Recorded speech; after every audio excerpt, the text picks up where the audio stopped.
বৃষ্টি ভেজা বিকেল হোক কিংবা যে কোনো ধরনের আড্ডায় এমন মুচমুচি পেঁয়াজের পাকোড়া হলে আর কি লাগে বলুন তো। আসসালামু আলাইকুম everyone, welcome back to my channel Tahmina's kitchen. আজকে তৈরি করে দেখাবো খুবই মজাদার, তৈরি করা খুবই সহজ, হাতে থাকা কয়েকটি উপকরণ দিয়েই এই মুচমুচে পেঁয়াজের পাকোড়া। পেঁয়াজের পাকোড়া তৈরি করার জন্য আমি এখানে 1 কাপ পরিমাণ পেঁয়াজ কুচি নিয়েছি। পেঁয়াজটাকে একদম মিহি করে কুচি করে নেবেন। তারপর দিয়ে দিচ্ছি 1/2 চা চামচ পরিমাণ লবণ। তারপর দিয়ে দিচ্ছি 1 চা চামচ পরিমাণ শুকনো মরিচের গুঁড়া।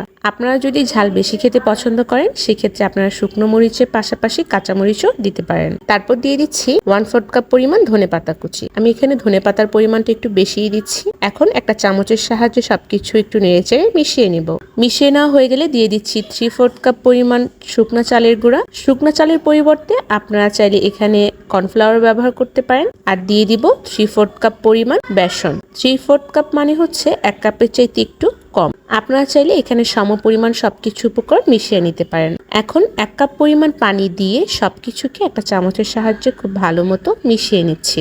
আপনারা অবশ্য দেখে বুঝতেই পারছেন যে পানিটা ঠিক কেমন থাকবে। খুব বেশি পরিমাণে পানি দিয়ে আবার একদম লিকুইড করে ফেলবেন না। এখন হাতের সাহায্যে অল্প পরিমাণে পেঁয়াজের ডো নিয়ে গরম তেলে ছোট ছোট পাকোড়া করে নিচ্ছি।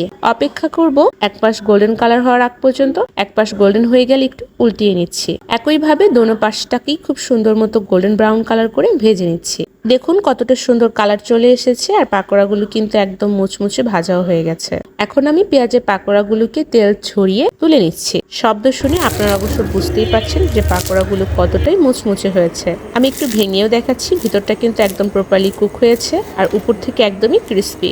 গরম গরম পেঁয়াজের পাকোড়া সসের সাথে খেতে কিন্তু দারুণ মজার লাগে। বৃষ্টি ভেজা বিকেল হোক কিংবা সন্ধ্যার নাস্তায় এই পাকোড়াটা হলে কিন্তু খুব ভালো জমে যায়। আশা করি আপনাদের কাছে আমার এই সহজ রেসিপিটা ভালো লেগেছে।